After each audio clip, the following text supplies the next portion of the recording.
हमारे बीच में हमारे अतिथिगण पधार चुके हैं। आप सभी से निवेदन 2 तालियों के साथ स्वागत करें। नमस्कार। चौधरी बंसीलाल विश्वविद्यालय भिवानी के इस पावन प्रांगण में आयोजित बिरसा मुंडा जयंती तथा जनजातीय गौरव दिवस के उपलक्ष्य में यहाँ पधारे इस कार्यक्रम के हमारे आज के जो मुख्य अतिथि हैं, माननीय श्री कृष्ण देवी जी, कैबिनेट मंत्री हरियाणा सरकार, जो भी आ रहे हैं हमारे बीच कुछ ही क्षणों में। श्री सतीश नांगल जी, प्रदेश उपाध्यक्ष भारतीय जनता पार्टी। श्री वीरेंद्र कौशिक जी, जिला अध्यक्ष भाजपा। श्रीमती रेणु डाबला जी, पूर्व मेयर एवं जिला प्रभारी भारतीय जनता पार्टी रोहतक। हमारी कुलगुरु महोदया आदरणीय प्रोफेसर दीप्ति धर्मानी जी, उपस्थित सभी अतिथिगण, शिक्षकगण, शोधार्थी, आप सभी को मेरा करबद्ध नमस्कार, प्रणाम। आप सभी का आज के कार्यक्रम में हार्दिक स्वागत एवं अभिनंदन। आज हम जिस वीरता की मूर्त को श्रद्धांजलि देने हेतु उपस्थित हुए हैं, ऐसे मनुष्य बिरले ही जन्म लेते हैं। भगवान बिरसा मुंडा जी, जो अपने अदम्य साहस, वीरता तथा शौर्य का परिचय देते हुए आदिवासी समाज के आत्म सम्मान व हितों के लिए संघर्ष करते हुए बलिदान देकर इस संसार में अपना नाम हमेशा के लिए अमर कर गए। आज हम उनकी जयंती का शुभारंभ उन्हीं के चरणों में दीप प्रज्वलित कर करेंगे। मेरा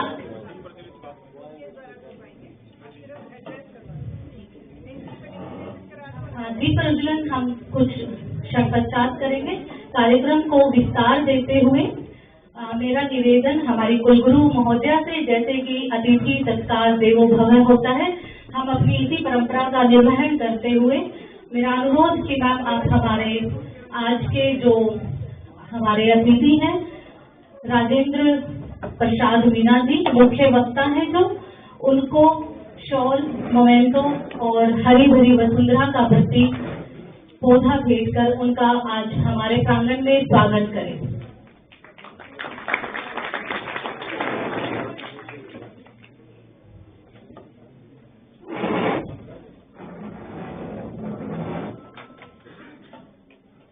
सर, आपका बहुत बहुत स्वागत है चौधरी बंसीलाल विश्वविद्यालय के प्रांगण में।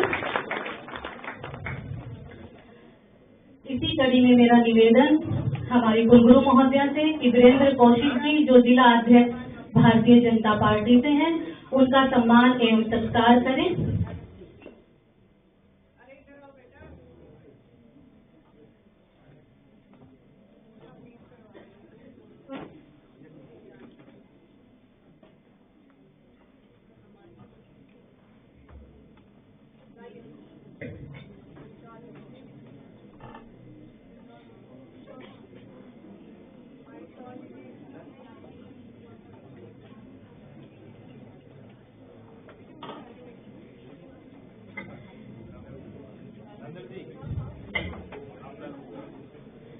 डॉक्टर सतीश नांगल जी, जो प्रदेश उपाध्यक्ष हैं भारतीय जनता पार्टी के।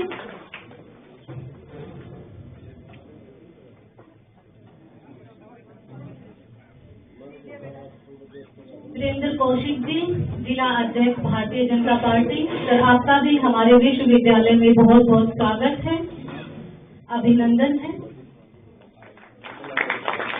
मेरा अगला निवेदन हमारे बीच उपस्थित हैं रेणु डाबला जी, पूर्व मेयर एवं जिला प्रभारी भारतीय जनता पार्टी।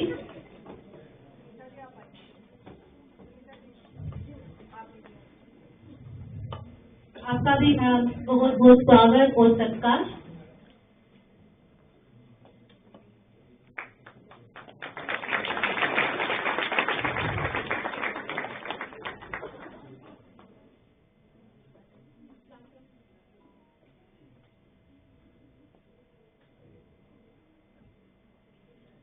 आप सभी का चौधरी बंसीलाल विश्वविद्यालय के प्रांगण में बहुत बहुत सत्कार और अभिनंदन है। धन्यवाद।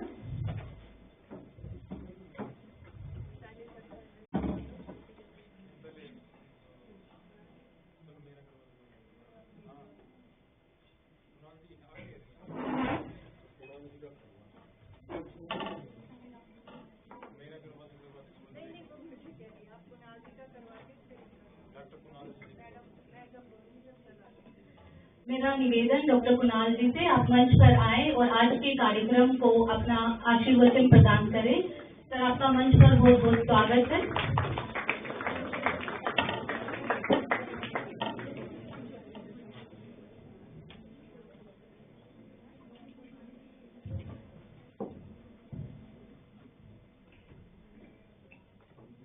वंदे भारत मातरम। समुद्रवत्ने देवी पर्वतस्तन मंडले विष्णु पत्नी नमस्तुभ्यं पाद स्पर्शम। आज विशेष दिन है और इस कार्यक्रम के लिए मुझे यहाँ जो प्रारंभ में ही बोलने का अवसर दिया, इसके लिए मैं हमारी कुलगुरु महोदया, हरियाणा सरकार और हमारा ही एक अंगसंगीकरण संविचारिक आप लोगों को और जितने भी यहाँ वरिष्ठ कार्यकर्ता बैठे हैं, मेरी वाणी की कुछ संयम है, लेकिन यहीं से आप सबको नमस्कार कर रहा हूँ, जितने भी वरिष्ठ कार्यकर्ता और जितने भी उपस्थित यहाँ से बैठे हैं।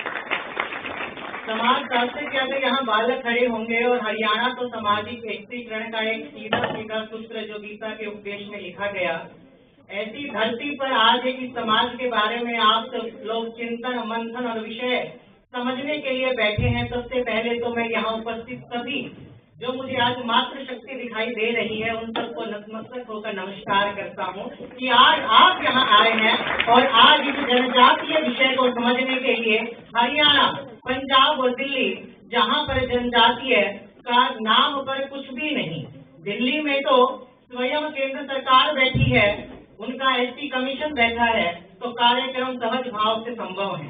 पंजाब और हरियाणा जहाँ पर जनजाति स्वयं नहीं है लेकिन माइग्रेट होकर आ रही है। आज समाज शास्त्र के विद्यार्थी इस बात को समझते होंगे, पॉलिटिकल साइंस के जो पैसा एक्ट है, जो लॉ है, वो सब इस समाज को समझते होंगे।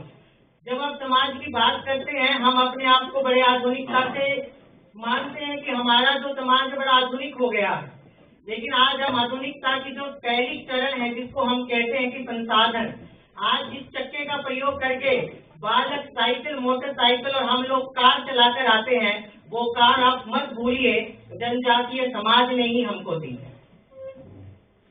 आप जब समाज की परिकल्पना करेंगे तो देखेंगे कि समाज सबसे पहले वनों से ही शुरू हुआ और वनों के अंदर ही लोगों ने आधुनिकता का प्रथम बीज बोया। जहाँ पर अग्नि का आविष्कार है वो भी वनों में हुआ, पहिए का जो आविष्कार है वो भी वनों में हुआ, धातुओं का जो आविष्कार है वो भी वनों में हुआ, और वहाँ से सब कुछ लेकर आज उस समाज को हमने गौण दृष्टि से देखना शुरू किया। ये तो किसी भी प्रकार से उस समाज के लिए किसी भी प्रकार से न्याय या सामाजिक न्याय की भी धारणा नहीं है। मैं जिस विषय को रखने के लिए यहाँ आया हूँ, विश्व का सबसे बड़ा संगठन जो आदिवासी, वनवासी, जनजाति, गिरिवासी, आरण्यवासी, विविध नामों से इसको जाना जाता है, ऐसे समाज के बारे में आपसे बात करने के लिए आया हूँ। इस समाज के ऊपर आप देखेंगे तो अफ्रीका के बाद भारत ही एक ऐसा देश है जहाँ पर हमारे पास 750 प्रकार के छोटे लघु समुदाय हैं, जिनकी अपनी बोली है, जिनकी अपनी भाषा है, जिसकी अपनी कला है, जिनकी लोकोक्तियां हैं, जिनके लोक गीत हैं, जिनकी हस्तकला है, जिनका स्वयं का नृत्य है, जिनकी स्वयं की संस्कृति है। लेकिन आज उस समाज के बारे में हमारे सामने प्रत्यक्ष तौर पर देखने के लिए कुछ एक चीजें हैं। वो समाज जिसने श्री राम की भी सहायता की। अगर आप भक्ति में भी देखेंगे तो शबरी, जिसको नवदा भक्ति बोला गया, ऐसे भक्त वत्सला भी जनजातीय समाज में। भगवान बिरसा मुंडा को तो आज हम सब जानते हैं, सिद्धो कानो, दुर्गावती, फूलो झानो, ऐसे अनगिनत ऐसे योद्धा हुए हैं जिन्होंने अपने सर आजादी के लिए कलम करवाए।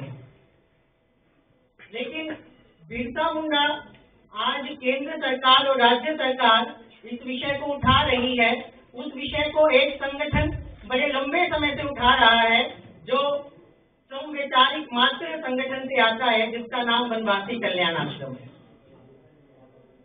वनवासी कल्याण आश्रम विश्व का सबसे बड़ा संगठन है जो जनजातियों के लिए कार्य करता है, जिसके 22,000 प्रकल्प चलते हैं, जिसके 21 आयाम हैं।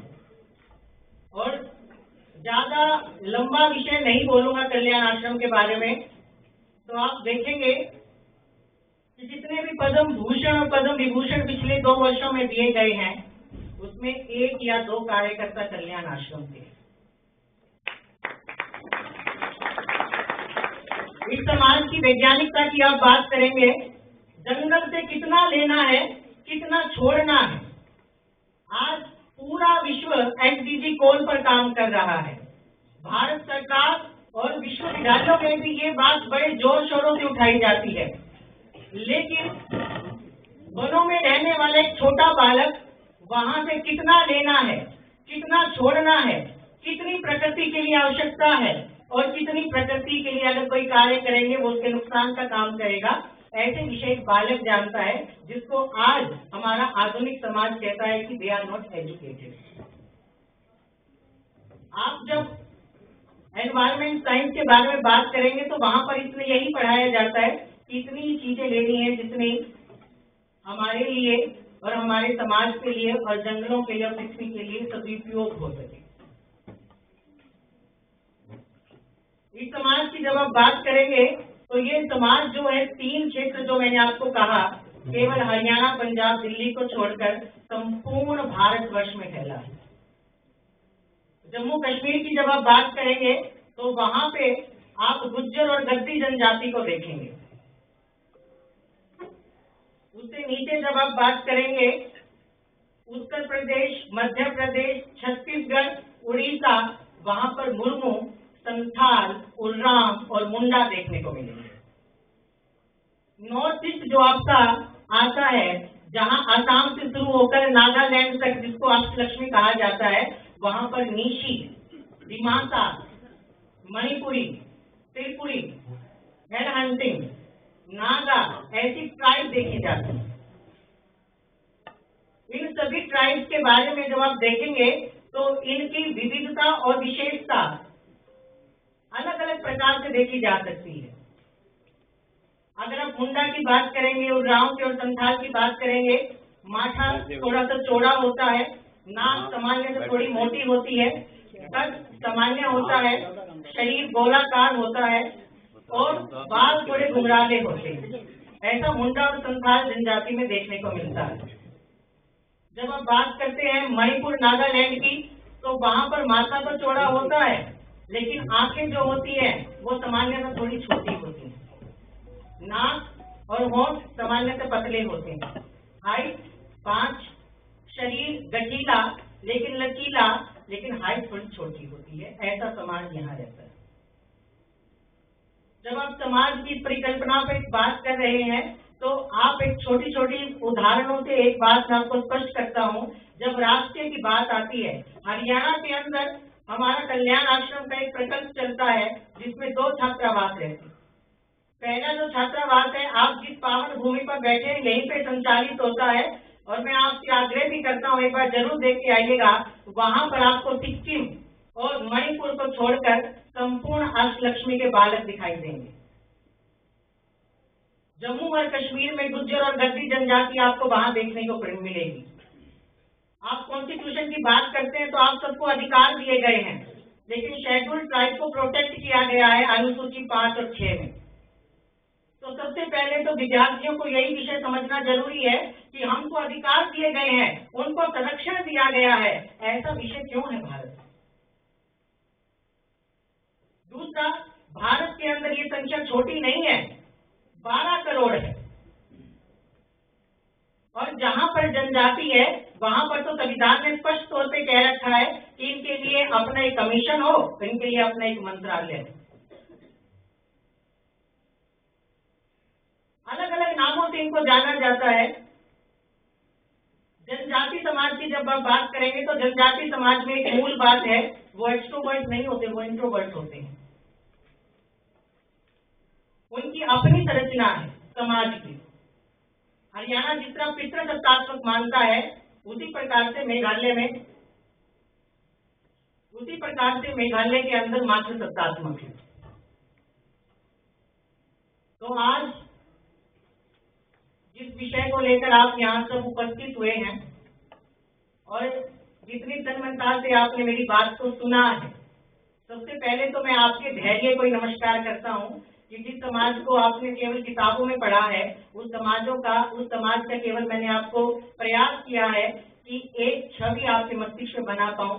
कितना मैं उसमें सक्षम हुआ हूं वो तो मुझे आपकी तालियों से ही पता लगेगा, लेकिन अंत में मैं इतना ही कहूंगा, समाज का काम समाज को ही करना है।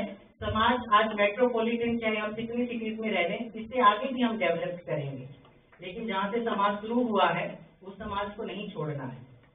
अगर एक भाई गरीब होता है और एक भाई सक्षम होता है, तो जो सक्षम भाई है उसका ये अधिकार है अपने भाई का हाथ पकड़ना है और अपने ही मंच पर और अपने ही स्थान पर उसे खड़ा करना है। तो आप सब नगरीय समाज हैं, आप लोग ग्रामीण समाज हैं, इस समाज के बारे में सोचना है, इस समाज के बारे में पढ़ना है और अंत में आपके पास एक प्रकल्प है, वनवासी कल्याण आश्रम रोहतक गेट पे बजरंगबली कॉलोनी में। समय मिले तो उन बच्चों से जरूर मिलना है। उन बच्चों की माँ भी हरियाणा में है, बाप भी हरियाणा में है, केवल माँ ने जन्म नागालैंड और मणिपुर में दिया है। अंत में इतनी ही बात को अपनी संपूर्ण रखते हुए आप सबको कर जोड़कर नमस्कार करता हूँ और कल्याण आश्रम की ओर से आज जिस विषय को आप उठा रहे हैं और आज जिस विषय के लिए आप सब बैठे हुए हैं, आपके इस पहल को भी नमस्कार करता हूँ। वंदे भारत मातरम, भारत माता की। धन्यवाद सर, आपने बखूबी हम सभी को वनवासी कल्याण आश्रम से परिचित करवाया। इसी कड़ी में मेरा अगला निवेदन हमारे मध्य उपस्थित हैं श्री सतीश नांदल जी, प्रदेश उपाध्यक्ष हरियाणा से। सर आप आमंत्रित हैं, आप भी शब्दांजलि यहाँ पर प्रदान करें आज के कार्यक्रम के बारे में।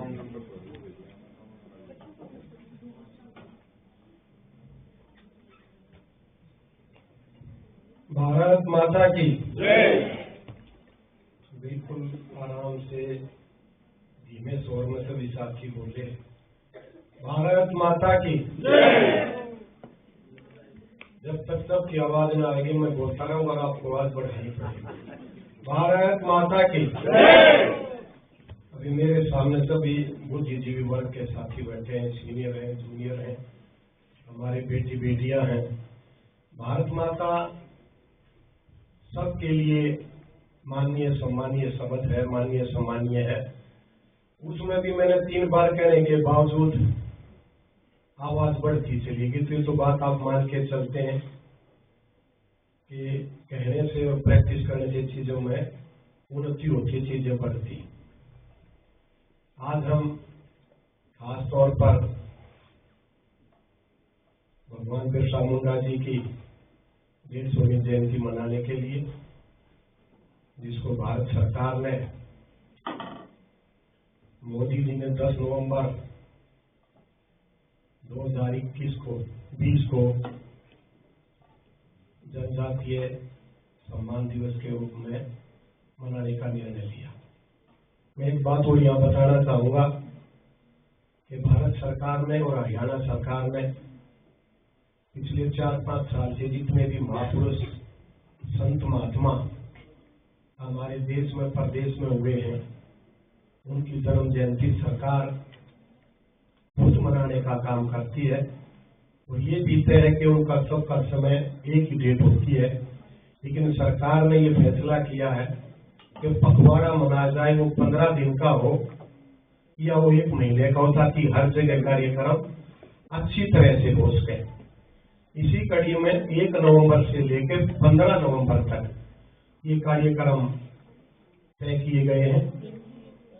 हरियाणा प्रदेश का मैं इस कार्यक्रम का पार्टी ने सेंसस मेरे को बनाया है। मैं 31 तारीख को सेंट्रल ऑफिस दिल्ली गया था, तो जहाँ जहाँ आदिवासी भाई हैं, जनजाति के स्कूल ट्राइब हैं, वहाँ पर कार्यक्रम डिस्ट्रिक्ट लेवल पर भी और जहाँ जैसे पंजाब है, हरियाणा है, हिमाचल है, उत्तराखंड है, जहाँ एसटी समाज नहीं है, वहाँ पे 1 या 2 कार्यक्रम करने का पार्टी का निर्णय था।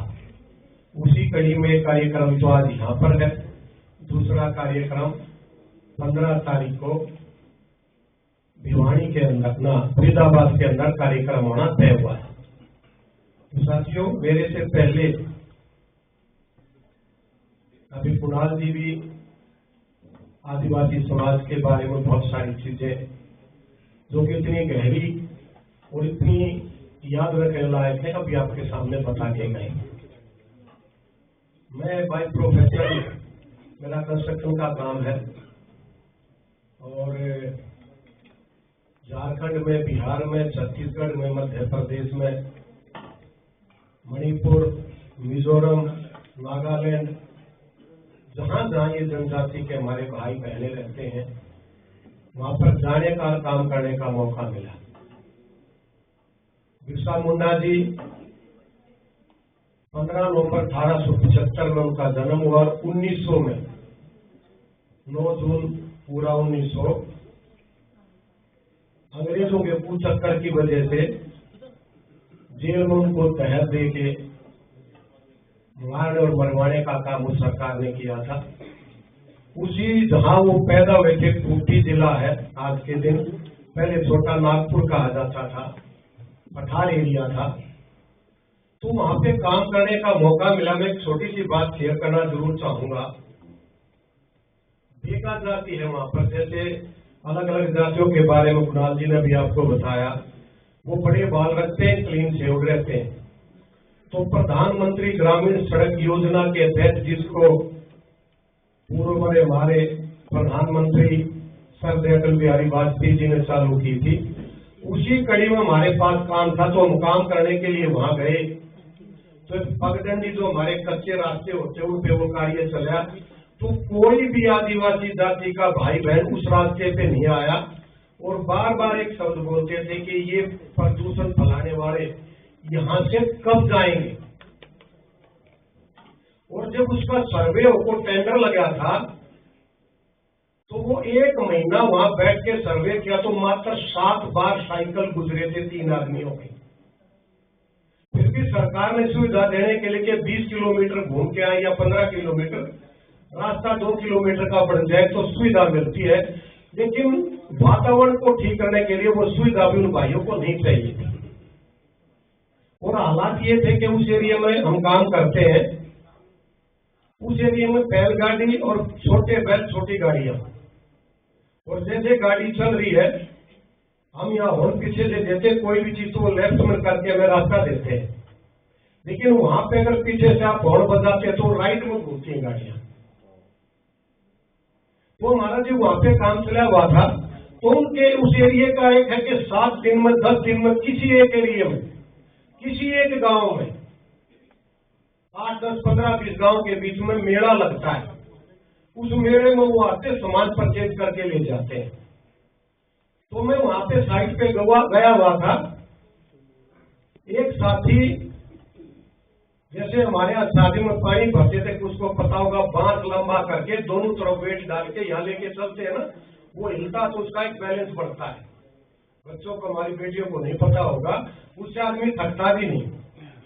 तो एक बाइक पगडंडी से जा रहा था, वो अंदाजा 30-40 किलो का सामान उसके पास था। दूसरा बैलेंस बनाने के लिए उसने पत्थर रखा हुआ था। तो हमारे आदमी ने, सुपरवाइजर था वहां, उसको रोका। मैं दूर था, उनकी भाषा के हमारे पास एक 2 साथी काम करते थे, आराम से उनसे पूछा कि भाई ये तो सामान है, लेकिन ये पत्थर क्यों है? तो उसने अपनी भाषा में बताया कि इसका बैलेंस बनाने के लिए। तो हमारे साथी ने वो उससे रिक्वेस्ट करके सामान को, उसको पत्थर को उतार के सामान आधा करके दोनों तरफ रख दिया। वो 80 किलो लेके चल रहा था, लेकिन वो फिर 40 किलो हो गया। तो सोच में, मतलब ये बात मैं 2001 की आपसे चर्चा कर रहा हूँ। 10 जगह जहाँ पे वनवासी कल्याण आश्रम है, कुणाल जी ने बताया सबसे बड़ा है, वहां पे हमारा काम चला हुआ था। तो वहां जिस प्रकार की भी, जो भी मदद की जरूरत हुई, हमने उसका भी प्रयास किया। ये सभी बातें मेरे बताने का अभिप्राय है मणिपुर में भी, नागालैंड में भी, वहां भी काम मैं जाता रहता हूँ, काम चलते हैं, तो एक अलग ही एक्सपीरियंस है। और मैं इसीलिए ये बात शेयर करूंगा कि मैं वहां जाके उस चीज का अनुभव करके आया। तो बिरसा मुंडा जी ने उस समाज को 1875 में पैदा हुए, 25 साल की उम्र में वो इस संसार को छोड़ के चले गए।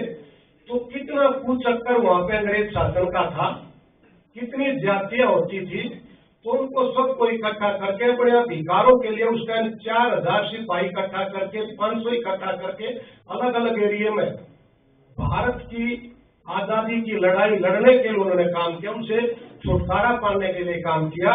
और ये आप ये मान के चलिए कि भगवान का दर्जा उनको सब स्टेट देते हैं, और जिन्होंने आजादी के लिए संघर्ष किया, जिनका अपना बलिदान किया, हमारे लिए वो भगवान से कम नहीं है।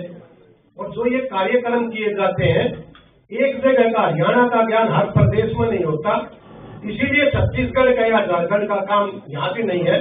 लेकिन सरकार के और डिपार्टमेंटों के लिए जितने भी हमारे आश्रम वगैरह बने हैं, इन चीजों को पूरे भारत के अंदर इस बात का हमें ज्ञान जरूर होना चाहिए कि हमें आजाद करवाने के लिए सारी चीजें करेंगे, किस किस का कैसे कैसे योगदान रहा है। मैं ज्यादा कुछ ना कहते हुए सिर्फ इतना कहूंगा कि अब ये कार्यक्रम हरियाणा प्रदेश में, हरेक भारत के हर प्रदेश में कार्यक्रम हुए, हम मीटिंग अटेंड करके आए। अनेकता में एकता, यही भारत का मूल मंत्र है, उसी को लेके हम आगे चलते हैं। क्योंकि ये भारतवर्ष एक ऐसा देश है कि जिसमें हर भाषा, हर धर्म के आदमी रहते हैं। नहीं तो दूसरे देशों में एक जैसी बात है, एक जैसा पहनावा है, एक जैसा घर है।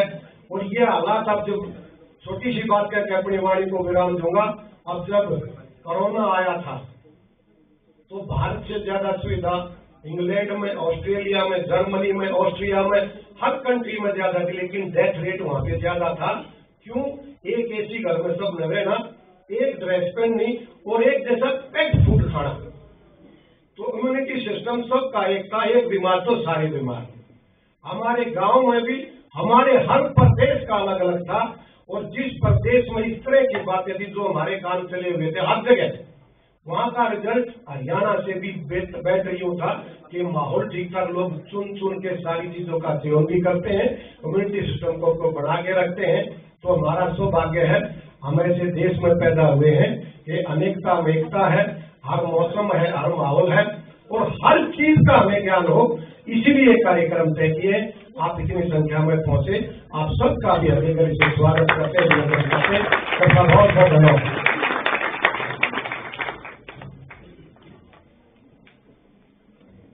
धन्यवाद सर, बिल्कुल सही कहा आपने। हमारे यहाँ पर विभिन्न भाषाएं, विभिन्न भूषाएं होते हुए भी हम सभी एक हैं, और तभी एक भारत श्रेष्ठ भारत है। मेरा इसी कड़ी में अगला निवेदन श्रीमती रेणु डाबला जी से, जो पूर्व मेयर हैं, जिला प्रभारी, भारतीय जनता पार्टी रोहतक। मैडम स्वागत है, आप भी अपने आशीर्वचन यहाँ रखें।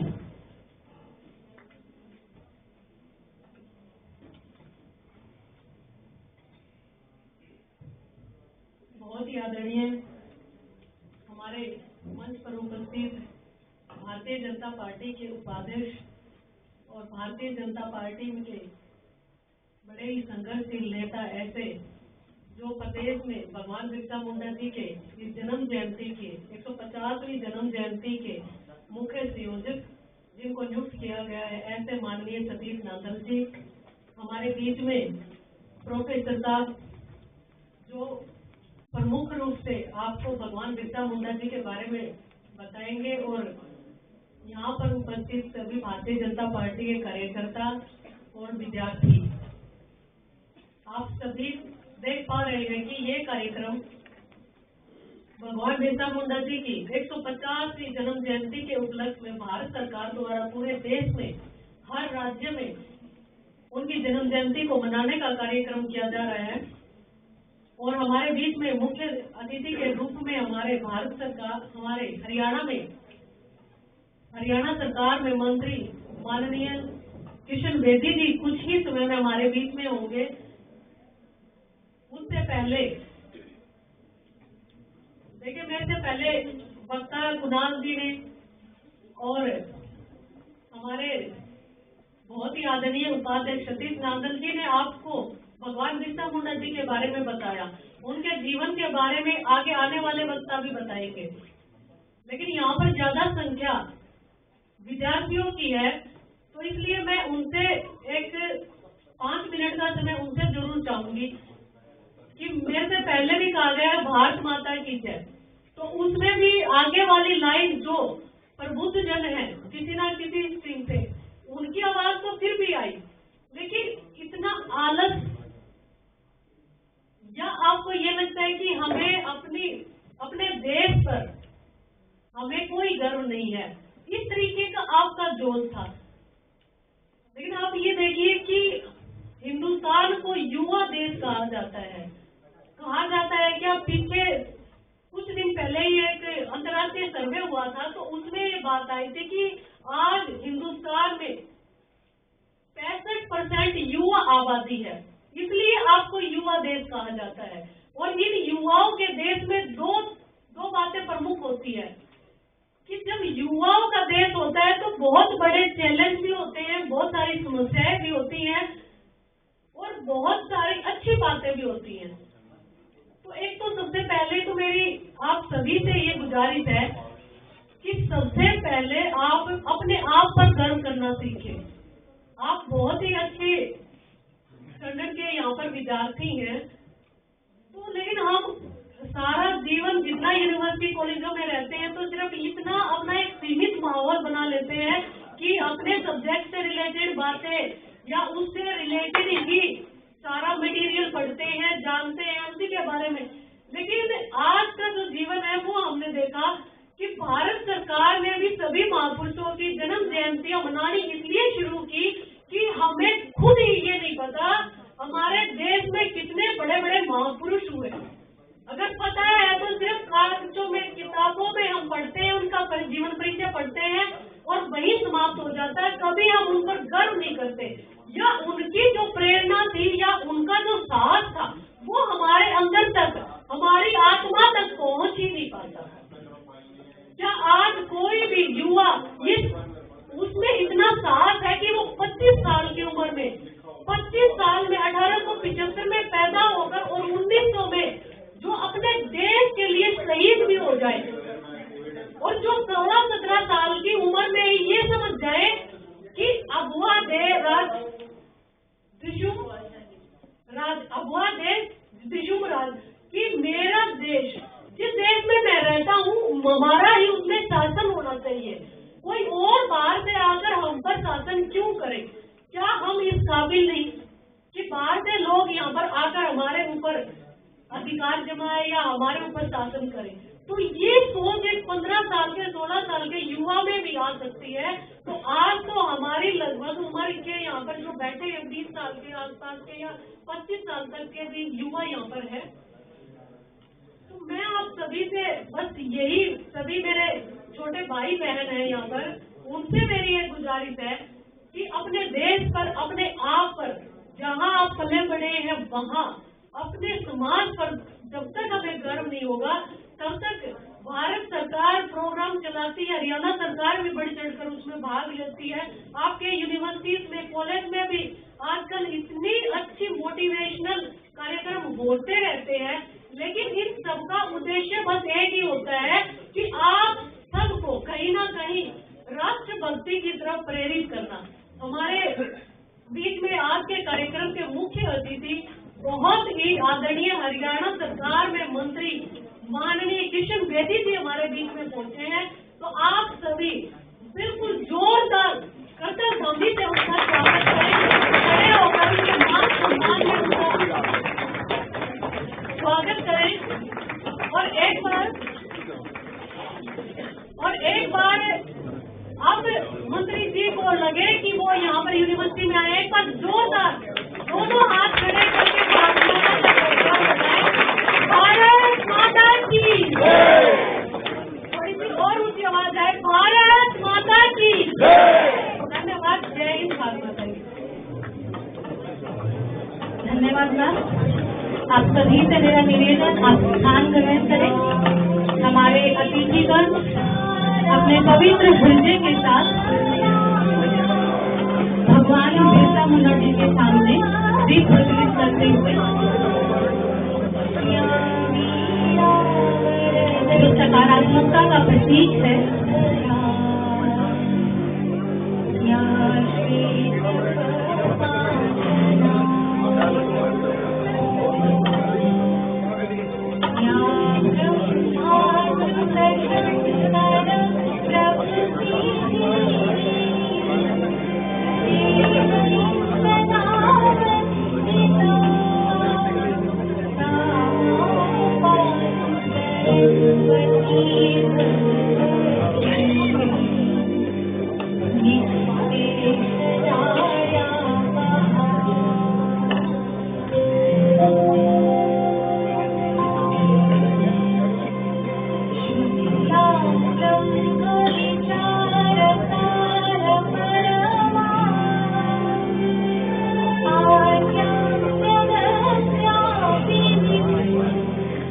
सभी से अनुरोध, आप सभी अपना स्थान ग्रहण करें।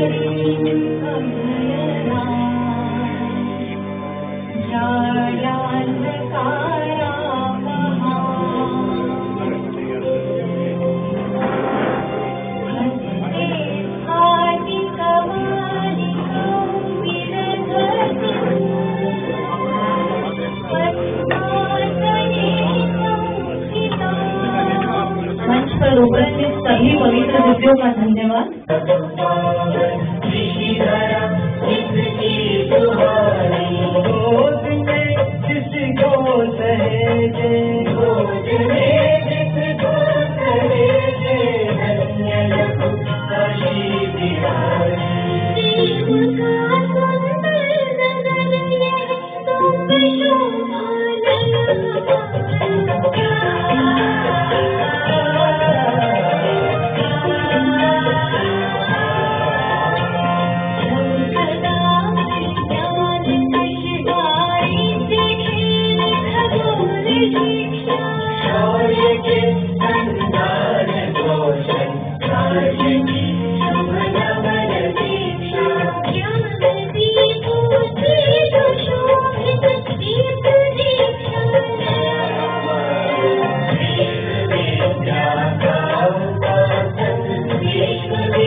धन्यवाद। कृपया अपना स्थान ग्रहण करें।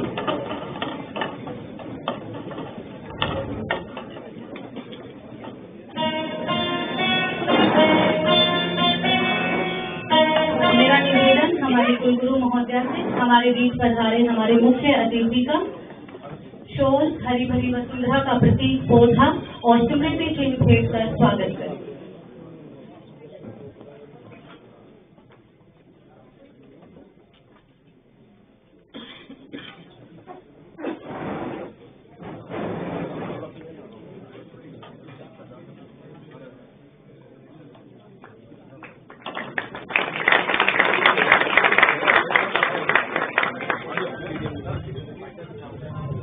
धन्यवाद सर, आपका हमारे प्रांगण में पधारने पर बहुत बहुत स्वागत और अभिनंदन।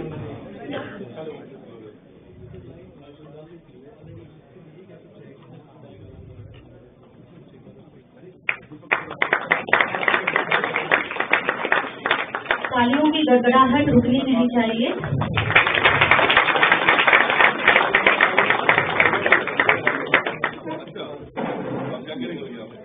अब मैं मौखिक स्वागत एवं सत्कार हेतु मंच पर आमंत्रित करती हूँ हमारे विश्वविद्यालय की कुलगुरु महोदया को, जिनके ममतामयी सानिध्य में विश्वविद्यालय निरंतर प्रगति की ओर अग्रसर है। मैडम, आपका स्वागत है। आज के इस कार्यक्रम में पधारे सभी भाइयों और बहनों का हार्दिक स्वागत एवं अभिनंदन करती हूँ। आज का दिन शुभ है, इसलिए कि आज एक महान भारत के स्वतंत्रता सेनानी का जन्म दिवस है।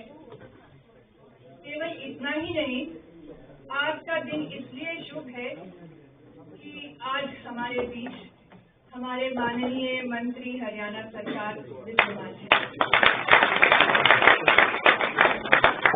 सर्वप्रथम आज के इस दिवस पर मैं इस महान स्वतंत्रता सेनानी को शत अभिवादन करती हूँ, उनको हृदय से अपनी श्रद्धांजलि देती हूँ।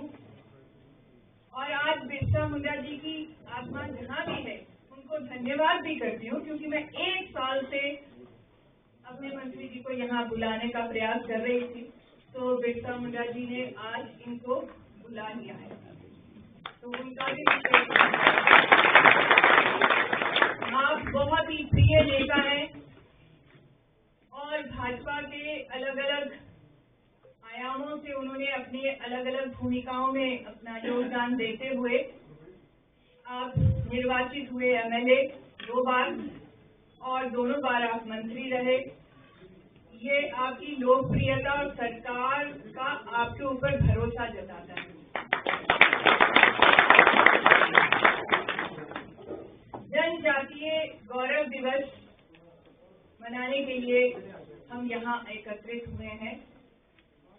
अंग्रेजी एक लेखक हैं रैल्फ सैलिवन, उन्होंने एक बार ये कहा कि American history is a lie, America का इतिहास झूठ है। वही बात हम अपने इतिहास की भी कह सकते हैं। वहां अश्वेतों की 200 साल की जो परंपरा थी इतिहास में दर्ज नहीं हुई। हमारी स्थिति उससे भी करुणीय है, क्योंकि हमारे जनजातियों की गाथाएं हमारे इतिहास से लुप्त रही। इसलिए विशेष रूप से मोदी जी सरकार का धन्यवाद है और हरियाणा सरकार का भी धन्यवाद है,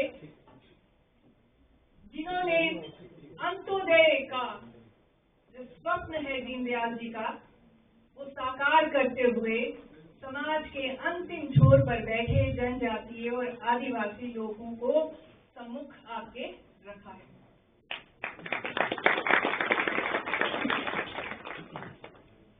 हम सब जो संसाधनों में पलते हैं, ये सोच नहीं सकते हैं कि किस तरह के विरोध और किस तरह के अवरोध लोगों को सहने पड़ते हैं जो सरकार के, जो समाज के हाशिए में बैठे हैं। इसलिए जब 20वीं सदी शुरू हुई तो 2 विमर्श उत्पन्न हुए, एक स्त्री विमर्श हुआ और दूसरा दलित विमर्श हुआ, और आदिवासी विमर्श उसके पश्चात हुआ। हम लोग जिनको सोचते हैं, हम अपने सुंदर कपड़े पहन लेते हैं और शिक्षा दीक्षा ले लेते हैं, हम सोचते हैं कि हम ही सभ्य हैं, लेकिन हम ऐसे सभ्य हैं जो बाढ़ में तैरकर पार करना नहीं जानते, जो प्रकृति की आपदाओं की चुनौतियों को पढ़ नहीं सकते हैं, पूर्वाभास नहीं कर सकते हैं। ये आदिवासी जातियां वो जनजातियां हैं जिनके पास बहुत ज्ञान का भंडार है, उनकी संस्कृति है। आपने देखा चक्रवात, प्रति चक्रवात आए तो क्या जनजातियां प्रभावित हुई?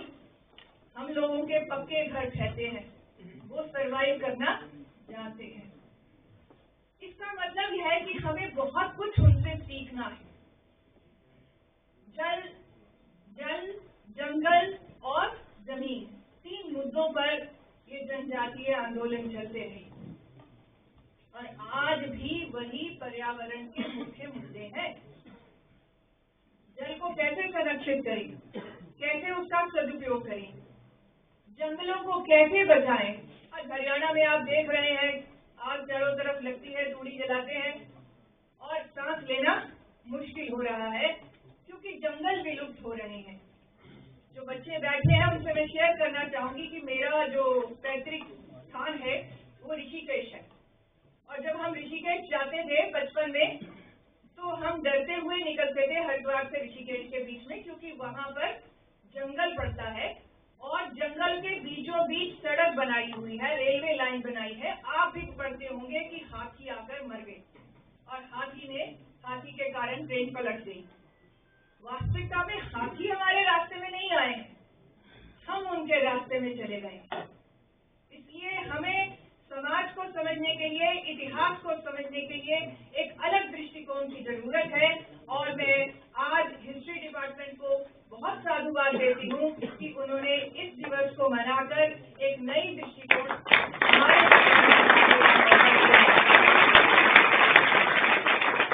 मैं चाहूंगी कि हम सब समाज के अंदर समरसता पैदा करें, ऊंच नीच के भेदभाव को भूलें, सभी को समान अधिकार मिले।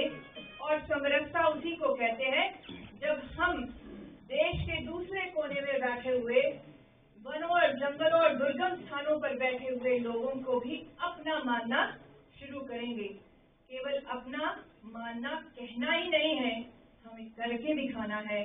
आज मंत्री जी हमें संबोधन करेंगे। हमारे बीच प्रोफेसर मीना है सेंट्रल यूनिवर्सिटी हरियाणा से, उनकी भी हम वक्तव्य को सुनेंगे। और मैं चाहूंगी कि मेरे सभी विद्यार्थी, मेरे सभी साथी आज एक प्रण और प्रेरणा लेकर यहाँ से निकले। धन्यवाद। धन्यवाद मैम, बिल्कुल सही कहा आपने कि यूं तो ऐसे भगवान तुल्य महापुरुष किसी परिचय के मोहताज नहीं होते, पर दो पंक्तियों से इनके संघर्ष और क्रांति का सारांश आपके समक्ष प्रस्तुत करना चाहूंगी कि कम उम्र में ही क्रांति की ऐसी अलग जगह गए, शोषित आदिवासी समाज को लड़कर जीना सिखा गए। कार्यक्रम को विस्तार देते हुए मैं मंच पर ऐसे व्यक्तित्व को आमंत्रित करना चाहूंगी जिन्होंने छोटी उम्र में ही राजनीति के बड़े अध्याय लिखे, जो भारतीय जनता पार्टी के भिवानी जिले के अध्यक्ष हैं। मैं आदर भाव के साथ श्री वीरेंद्र कौशिक जी को मंच पर आमंत्रित करती हूँ। सर आप आए और इस कार्यक्रम को अपनी श्रद्धांजलि अर्पित करें। वीरेंद्र कौशिक जी।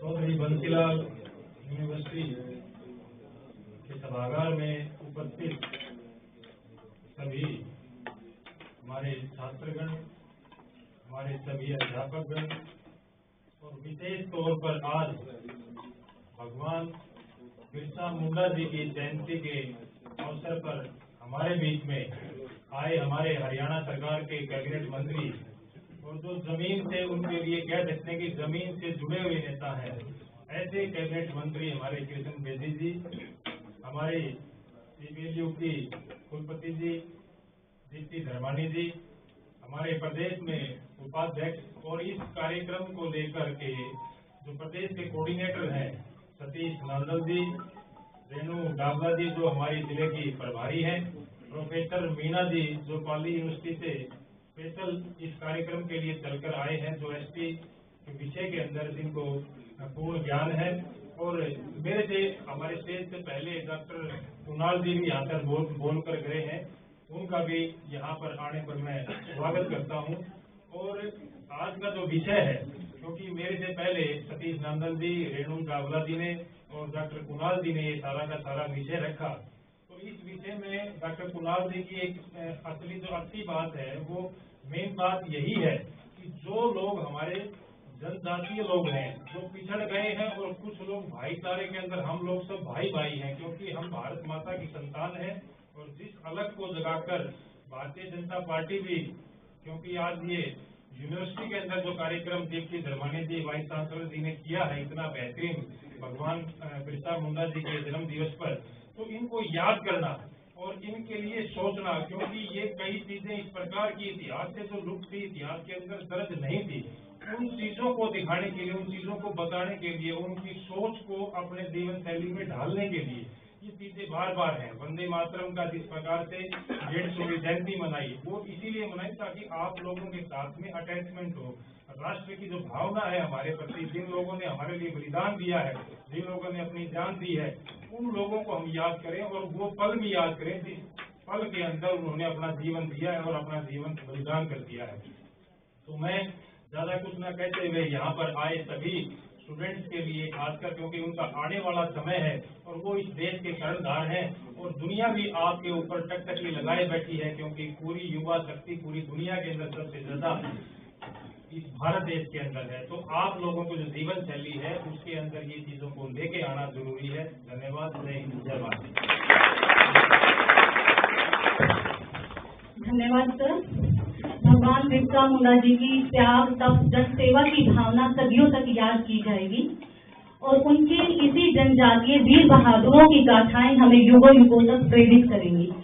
इसी प्रेरणा को जीवित रखने हेतु हमारे मध्य उपस्थित हैं प्रोफेसर राजेंद्र प्रसाद मीना जी, जो आज हमें अपने मुख्य वक्ता के रूप में विस्तृत वक्तव्य यहाँ पर पेश करेंगे। सर, आपका स्वागत है मंच पे।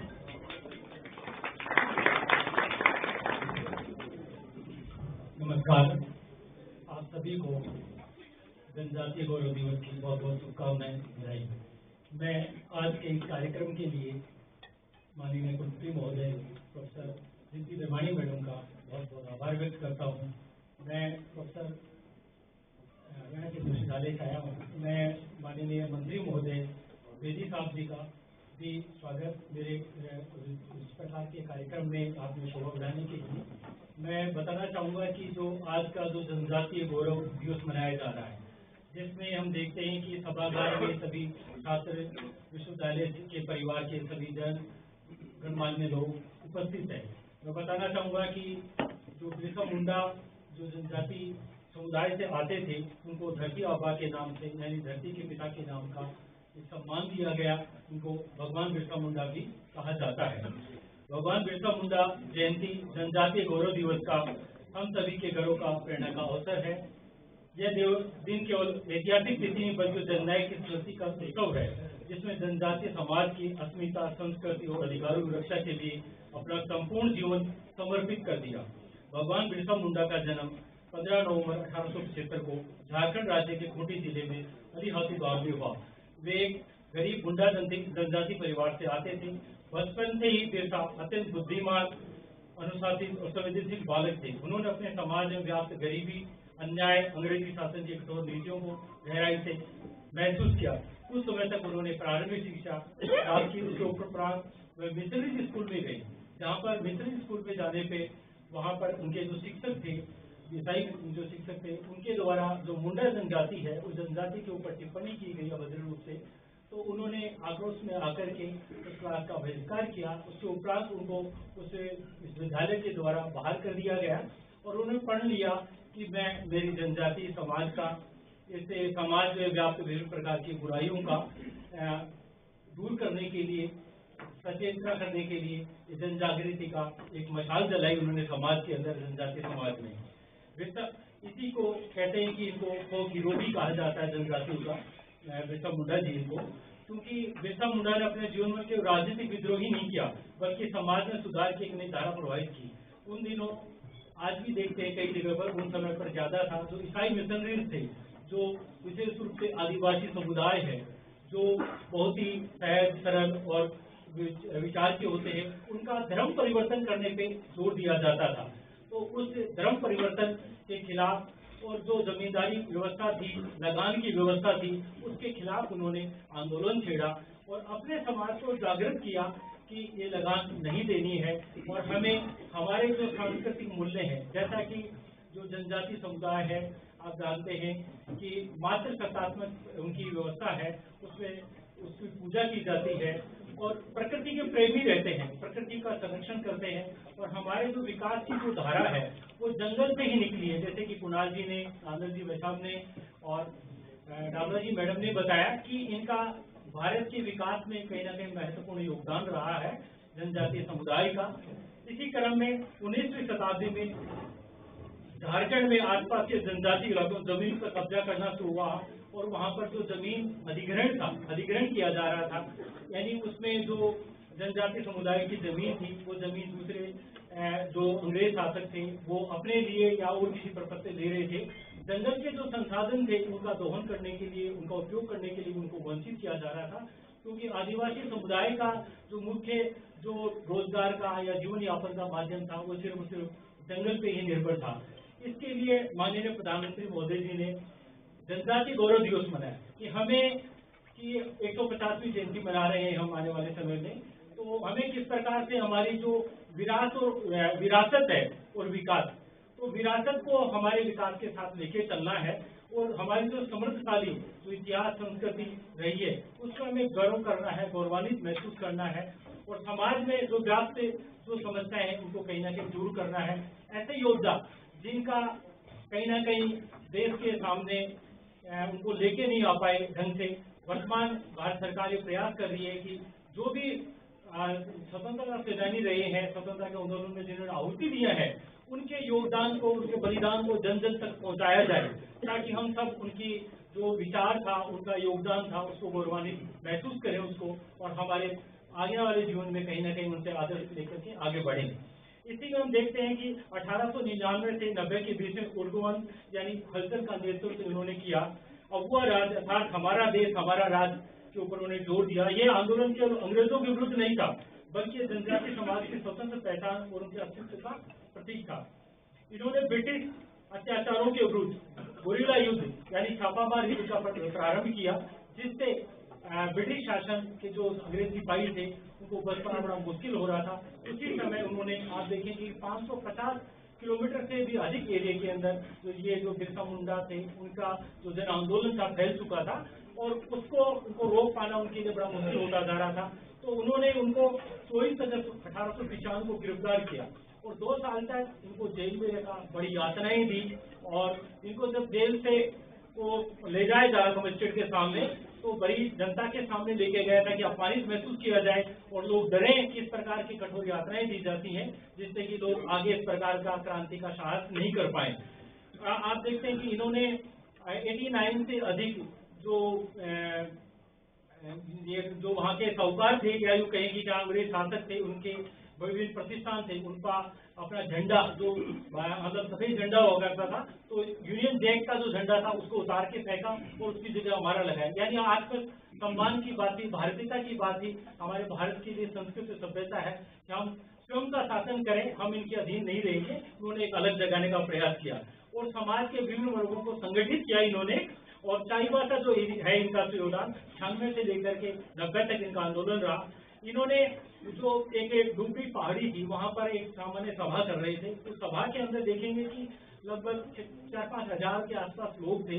उन्होंने जो अंग्रेज शासन था उन्होंने सेना को, पुलिस को बुला करके निहत्थे लोगों के ऊपर सभा कर रहे थे, उनके ऊपर गोलीबारी कर दी, उनको मार दिया गया और जो मतलब कि जो बेहोश हो गए थे उनको दफना दिया गया, पहाड़ी से नीचे फेंक दिया गया। ऐसा ही देखते हैं आगे आने वाले समय में लगभग 20 वर्ष बाद जलियांवाला बाग हत्याकांड सब जानते हैं हम सब लोग, जनरल डायर ने किस प्रकार की चीजें किया। तो ये हमारे इतिहास को बताता है कि कैसे हमारे योद्धा थे और किस प्रकार से योद्धाओं ने देश के सम्मान के लिए और आत्मरक्षा के लिए और हमारे जो प्रभुत्वशाली जो हमारी संस्कृति सभ्यता थी उनके लिए अपना योगदान दिया। अंग्रेजी शासन बिरसा मुंडा के बढ़ते प्रभाव से भयभीत हो गई और फरवरी 1990 में गिरफ्तार किया गया दोबारा और रांची जेल में डाल दिया गया और 9 जून को 1900 को उनको 25 वर्ष की आयु में उनका देहांत हो गया। यानी उन्होंने छोटी उम्र में बड़ी जिंदगी के रूप में काम किया, उन्होंने लोगों को प्रेरणा दी और अंग्रेजों ने इसे कालरा बताया कि भाई ये कालरा यानी हैजे की बीमारी की वजह से मर गए, परंतु उन्हें जो यातनाएं दी उनको जहर दिया गया, जैसा जी सतीश जी वैष्णव ने बताया कि उनको यातना और जहर देने की वजह से उनकी मृत्यु हो गई।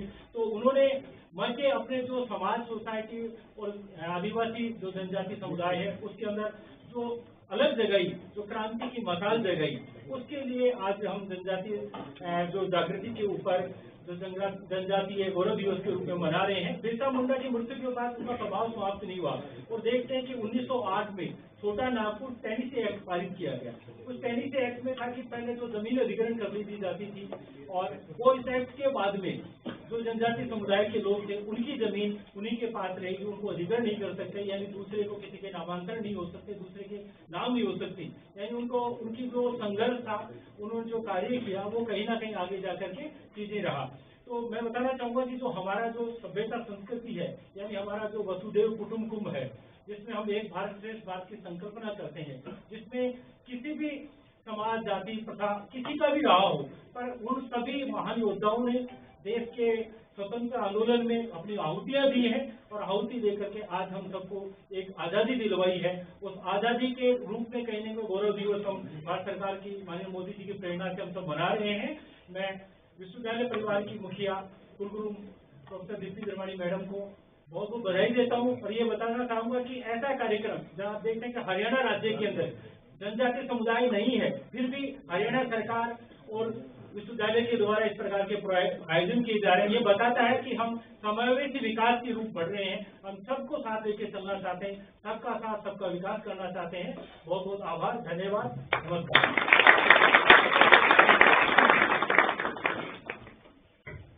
धन्यवाद सर, सही कहा आपने, सबका साथ सबका विकास और तभी बनेगा हमारा एक भारत श्रेष्ठ भारत। भगवान बिरसा मुंडा के जन सेवा और त्याग के दीपों को अपनी अंजुलि में सहेजे ही आगे बढ़ रहे हैं आज के कार्यक्रम के मुख्य अतिथि श्री कृष्ण कुमार जी देव। निश्चित तौर पर आप किसी परिचय के मोहताज नहीं हैं सर, क्योंकि जिसने हरियाणा के जनमानस का दिल जीत लिया हो, जो लाखों के दिलों में बसता हो, उस हस्ती की बस्ती हमेशा जिंदा ही रहती है। यह आपकी लोकप्रियता का ही परिणाम है, यह आपकी लोकप्रियता का ही परिणाम है, यह आपकी जनसेवा भाव का ही इनाम है कि आपने 2 विभिन्न विधानसभा सीटों से बेशुमार जन समर्थन प्राप्त किया और इस प्रदेश के 2 विभिन्न हलकों की सेवा का बीड़ा उठाया। निश्चित रूप से आप सच्चे जनसेवक हैं। मैं आपको चौधरी बंसीलाल विश्वविद्यालय के प्रांगण की तालियों के साथ मंच पर आमंत्रित करती हूँ, सर आप आए और अपना आशीर्वाद दें।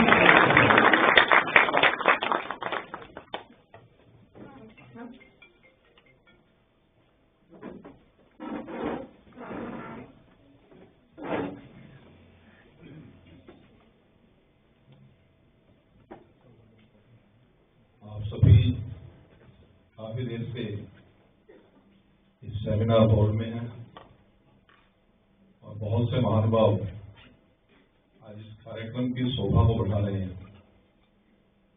मैं अपना वक्तव्य आपके सामने रखने से पहले आपसे उम्मीद करता हूं कि एक जोरदार उद्घोष के साथ हम इस कार्यक्रम को आगे बढ़ाएंगे और उद्घोष भी ऐसा जो 150वां जन्मदिवस जिस उद्घोष का जिस गीत का मनाया जा रहा है, कौन सा गीत है वो?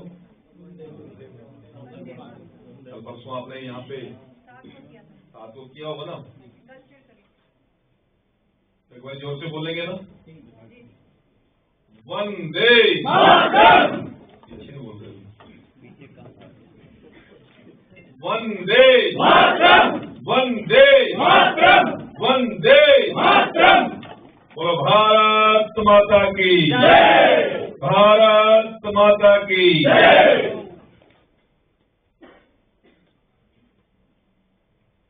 जनजातीय गौरव दिवस भगवान बिरसा मुंडा जी की ये जयंती समारोह आज चौधरी बंसीलाल विश्वविद्यालय भिवानी और रामानुज भवन सेमिनार हॉल के अंदर ये आप सभी उपस्थित हैं। मैं आभारी हूं हमारे पूरे प्रदेश में इस कार्यक्रम को जो देख रहे हैं आदरणीय भाई सतीश नांदल जी, जो भारतीय जनता पार्टी हरियाणा प्रदेश के माननीय उपाध्यक्ष हैं,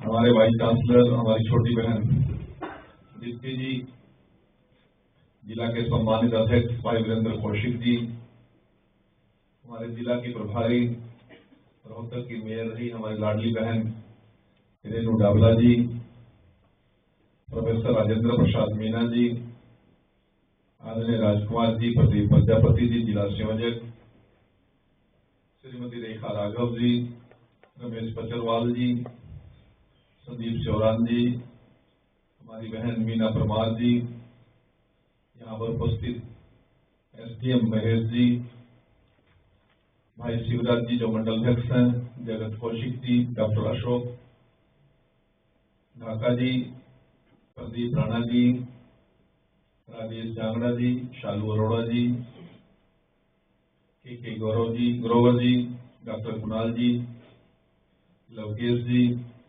बहन पिंकी नागर जी, महेंद्र यादव जी और सतीश जी, हमारे जो सरपंच हैं बड़सी गांव के, हमारे बहुत ही कर्मठ साथी BL1 वाणीखेड़ा विधानसभा के भाई विजय शर्मा जी, यहाँ पर उपस्थित सभी सम्मानित बंधुओं, हरियाणा ही नहीं देश को जलवंश है, सभी छात्र छात्राएं, आज भगवान बिरसा मुंडा जी की जयंती के 4 काम में 5 काम में आपके सभी को गूगल में सर्च करेंगे वो मिल जाएंगे। ट्रैवलिंग करते हुए भी कर सकते हैं, हम बैठते भी कर सकते हैं, ड्राइंग रूम में भी कर सकते हैं, अकेले बैठे बैठे भी कर सकते हैं, चलते हुए भी कर सकते हैं, क्या फर्क पड़ जाएगा।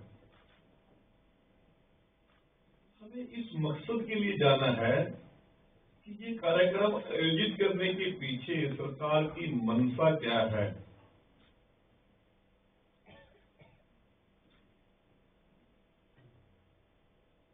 आने वाली पीढ़ी को, नई पीढ़ी को उस विरासत की ओर मोड़ने की योजना है। इस सोच को लेकर मोदी जी की सरकार आप सभी के बीच में बहुत से लोग कहेंगे कि बिरसा मुंडा जी का भिवानी से क्या ताल्लुक है। मैं आप लोगों के सामने अपनी विरासत, अपनी संस्कृति, अपने संस्कार, विचार और धरोहर की बात करना चाहता हूं। ऐसा कहीं भी संविधान में नहीं लिखा, किसी धार्मिक ग्रंथ में नहीं लिखा, ना हिंदू धर्मों के, ना ईसाई के, ना मुस्लिम के, ना सिख के, ना जैन के, ना बौद्धि के, या जिस धरती पर जितने भी धर्म हैं, कहीं किसी किताब में नहीं लिखा। परंतु यहाँ बहुत से किसान के बेटे बैठे हैं। कोई ऐसा भी है व्यक्ति जिसने स्वयं हल बांधते हुए अनाज बोया हो? कोई है एक आधार? आप है, श्रीनाथ जी हैं, आप है। तो जब खेत तैयार करके पहली मुट्ठी अनाज की हम जब डालते हैं तो वो शब्द याद है क्या निकलते हैं हमारे मुंह से? हमारे मुंह से यही शब्द निकलते हैं, ये परमपिता परमात्मा इस सृष्टि पर जितना भी जीव जंतु है ये उसके हिस्से का है। तो यदि हम ये बात ना कहें तो कोई हमें समझ हो जाएगी ना नंदू जी। यदि हम ये ना कहें कि ये पहले अनाज की मुट्ठी जो बोई जा रही है सभी चिड़िया की भी, जानवर की भी, कीड़े की भी, मकोड़े का हिस्सा है, ऐसा कोई संविधानिक कहीं लिखा हुआ है क्या? नहीं है। परंतु हमारी आत्मा और हमारे विचार में इस धरती पर पैदा होने वाला व्यक्ति, चाहे वो किसान है, मजदूर है, व्यापारी है, कर्मचारी है, नौकर पेशा है, उसकी आत्मा में ये शब्द बसे हुए हैं कि इस सृष्टि पर बसने वाले सभी का कल्याण हो, सभी सुखी हों, सभी निरोगी हों। वसुदेव यदि ना कहे सभी का कल्याण होगा, हमारा कोई पुलिस पकड़ ले क्या? हमें ऐसा कोई कानून है क्या? नहीं है ना।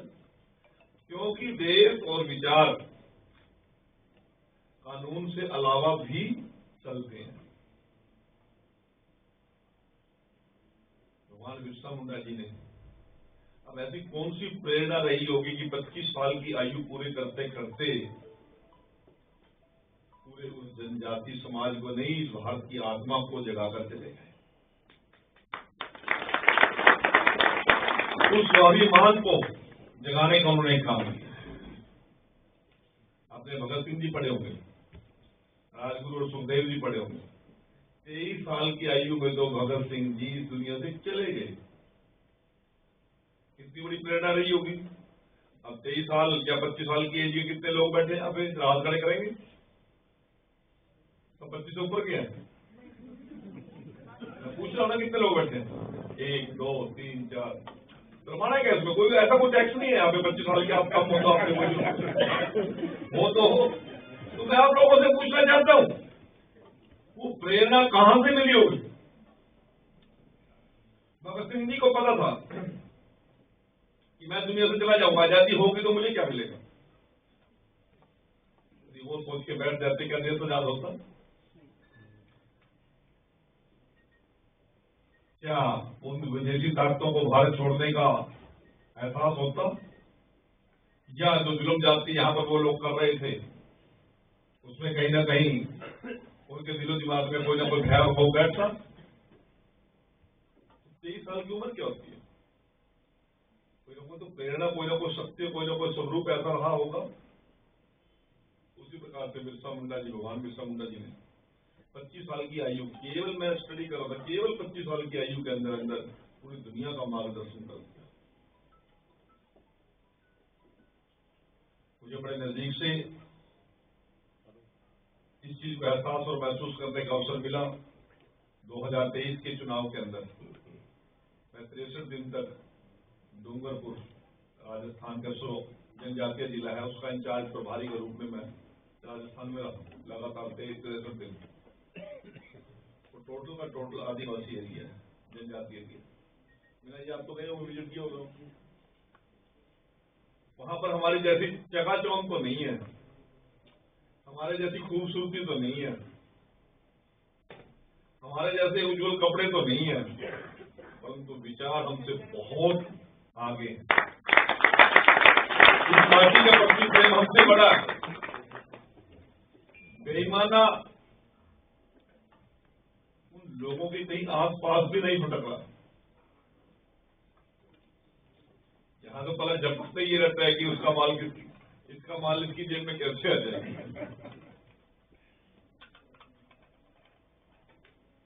साथियों, उन 63 दिन के अंदर, 63 डेज के अंदर मैं जिला डूंगरपुर के बहुत से गांवों में, बहुत से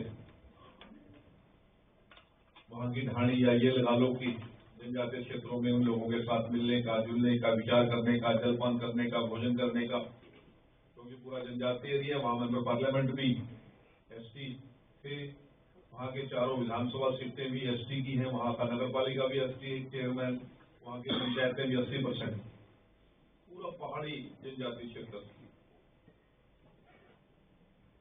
परंतु इस भारत माता के खिलाफ एक शब्द सुनने की भी या कहने की उस क्षेत्र के अंदर आपकी हिम्मत नहीं है।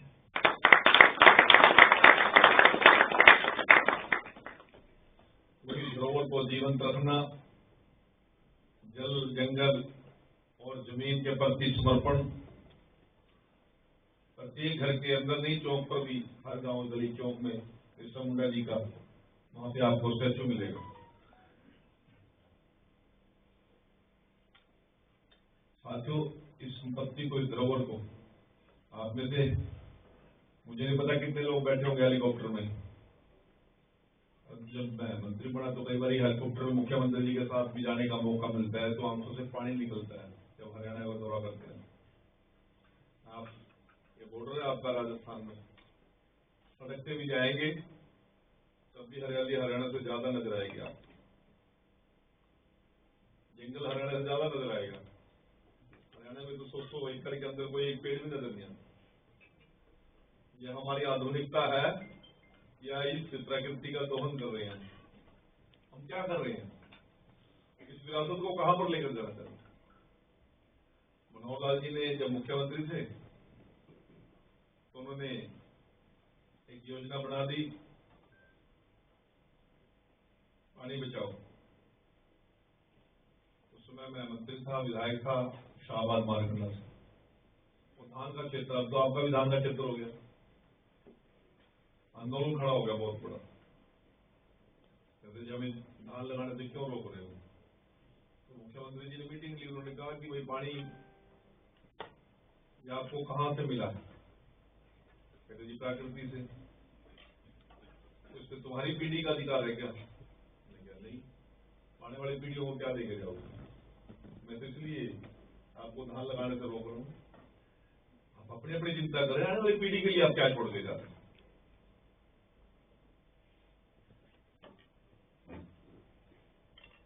तो मित्रों, हमें केवल आज की चिंता है, आने वाले कल की, आने वाली पीढ़ियों की चिंता नहीं। उनका क्या कसूर है? उसका दोहन पानी का हम ज्यादा कर जाएंगे और वो आने वाले टाइम में मारे मारे फिरें, तो इसका अधिकार आपको किसने दे दिया? इस सृष्टि को, इस प्रकृति को, इस जल को, जमीन को, जंगल को बचाने की जिम्मेवारी थी हमारी। मैं सारी विचारूंगा ऐसा संभव नहीं, परंतु मेरे हिस्से की तो बचाऊ ना। स्थिति, मैंने एक दिन में अपने स्टाफ के साथ गाड़ी में जा रहा था, मुझे समझ नहीं आया कि हरियाणा में इतना वृक्षों को क्यों काट रहे हैं जिम्मेदार किसान। तो कहने लगा जी, मेरा ड्राइवर बोला, कहता मैं बताता हूँ जी कारण क्या। मैंने कहा क्या? ये जो कंपाइन से जो धान कटती है या गेहूं कटती है ना, जब वो खेत में चलती है तो पेड़ उसमें अड़ते हैं, तो इसलिए वो ना उसके साथ मशीनरीकरण ज्यादा हो गया, तो इसलिए पेड़ों को हट देते हैं खेत में से। आपकी मशीनीकरण को बचाने के लिए आपने प्रकृति का सत्यानाश करने पर लगे हुए।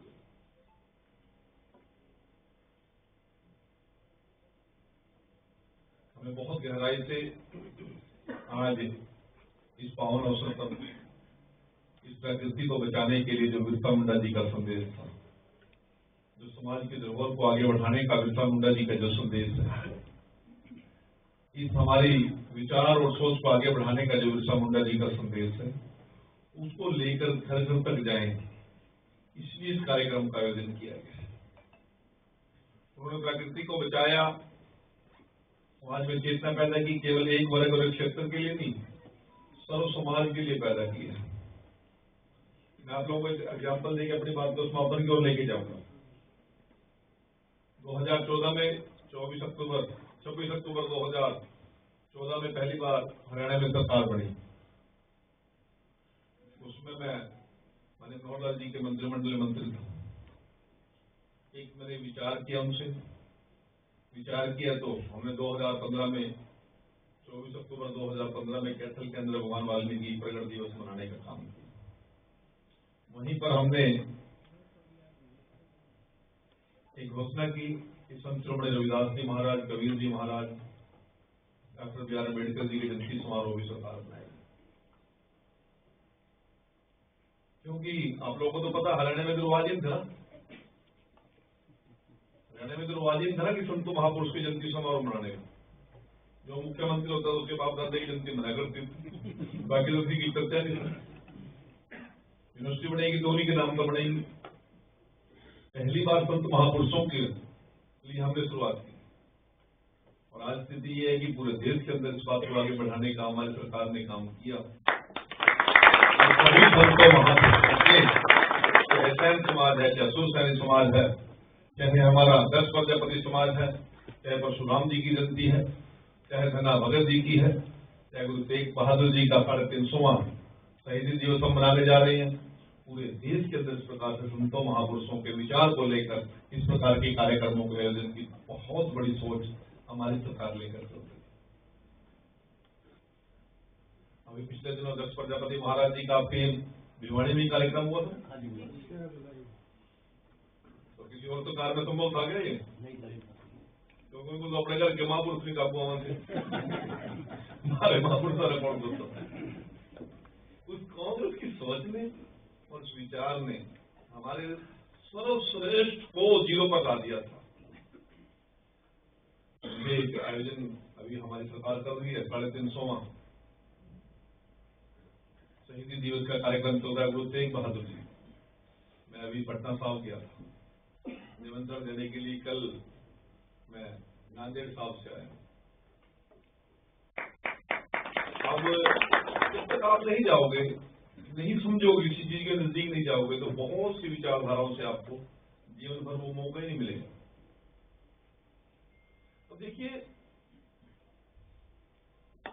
मैं आपको बताना चाहता हूं जी, वहां पर गुरुद्वारा के अंदर आज तिलक होता है, और जब अपने मंदिर में घंटी बजती है आरती के समय, वो परंपरा अभी तक जीवित है।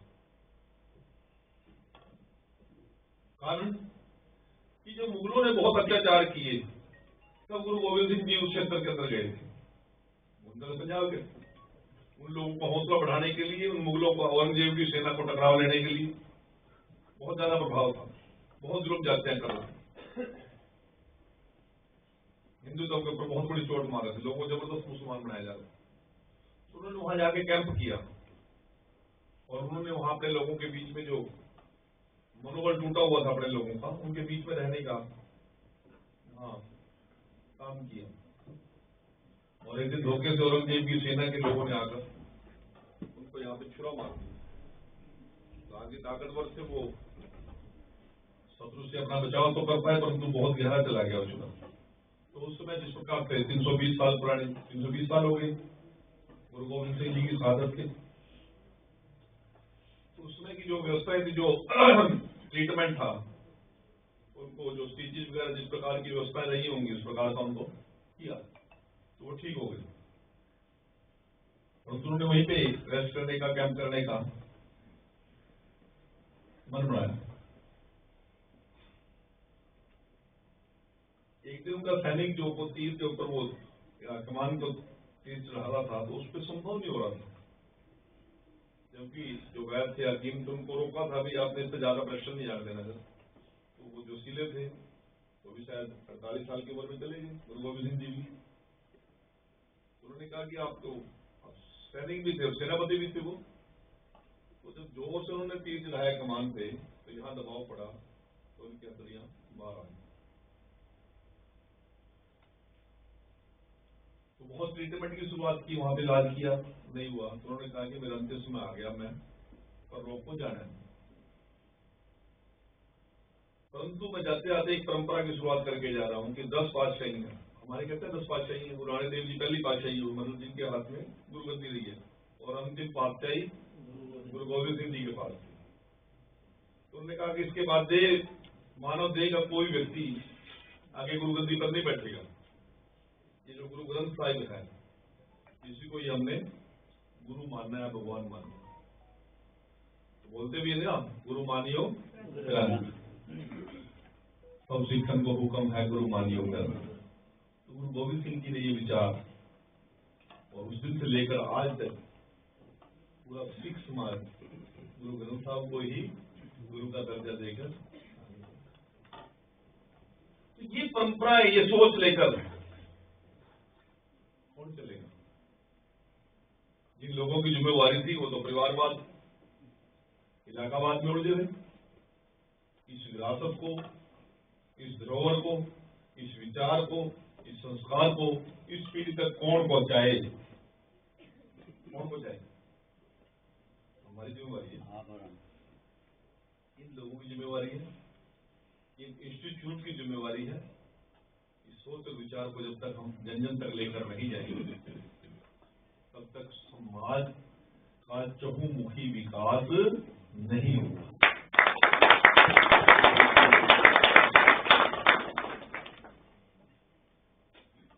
अभी पिछले 15 दिन से मैं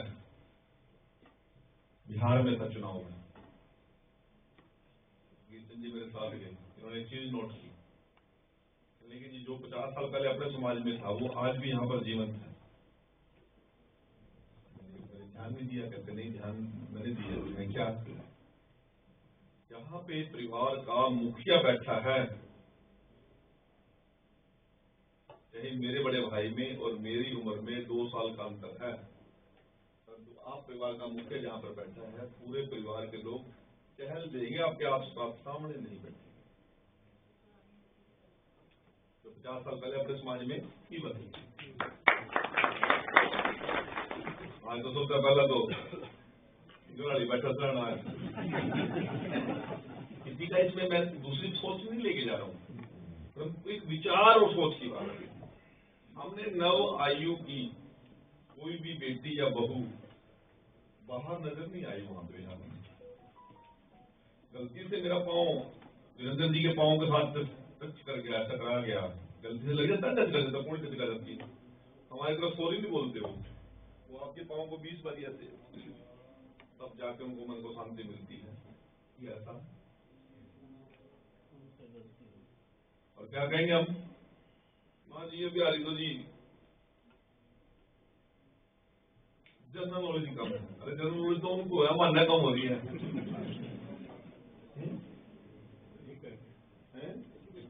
एजुकेशन हमसे ज्यादा है। अब हमारे समाज में तो नई बात चलेगी, करिए आपके पत्नी या आपकी पुत्र वधू या आपका बेटा या आपकी बेटी आपको आए ना पानी ना पिलावा, कोई बड़ी बुरा ना मानना। आपके आने के बाद यदि उसमें मोबाइल छोड़ दे, इसमें भी आपके सम्मान है, इज्जत है, ये बात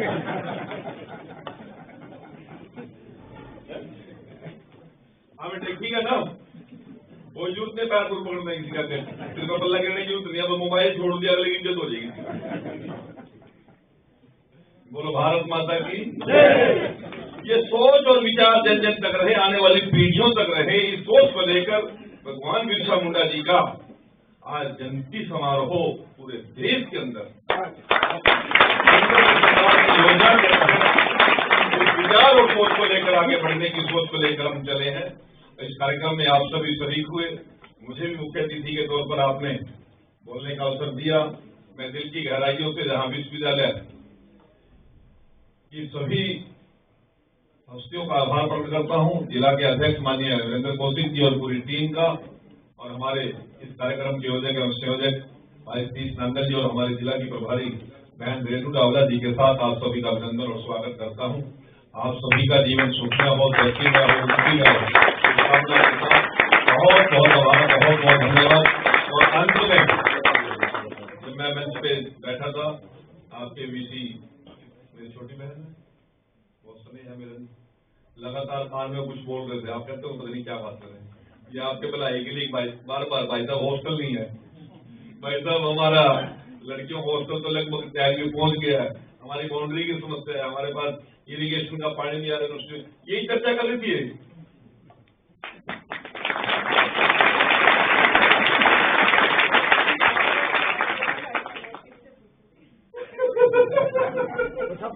अब जितना बजट की इन्होंने मांग की है, इतना बजट तो मैं तो मंत्री होते 50 साल में हो सकता इकट्ठा कर पाऊंगा, परंतु आपकी एक एक इच्छा को मुख्यमंत्री जी तक और सरकार तक लेकर जाने का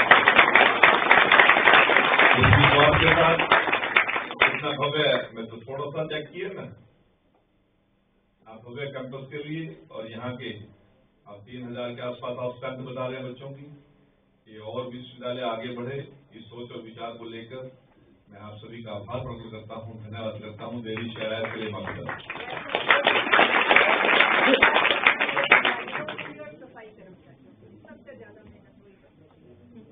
घोषणा तो करे जी, बताओ ना, बता दे मेरे कान बन के सब कुछ मुंह को अंदर इशारों बात होती है, मुंह से करने होता है। आपकी सभी मांगों को पूरी कराने का काम करें। स्टाफ है उसके लिए विशेष आभार, धन्यवाद, शुक्रिया।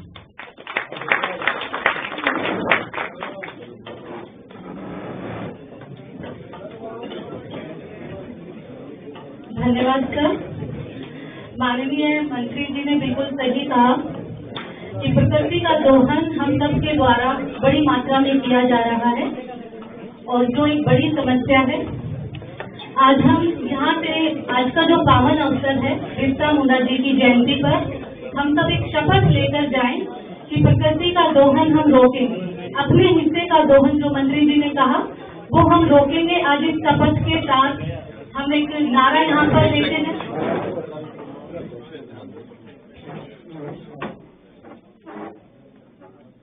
अभी पूरे देश के अंदर स्वाभिमान भारत इस प्रकार का एक प्रयोजन पूरे देश में चल रहा है। स्वदेशी चीजों के प्रति एक जन जागरण अभियान चलाया हुआ है। आत्मनिर्भर भारत किस तक ये बात पहुंच गई अभी तक? बीजेपी आ गई तो जनता के बीच में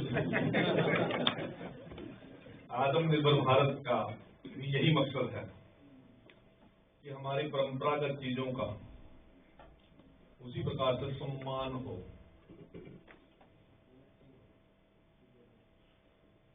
तो दोबारा खड़ा होकर एक बात और बता दूं।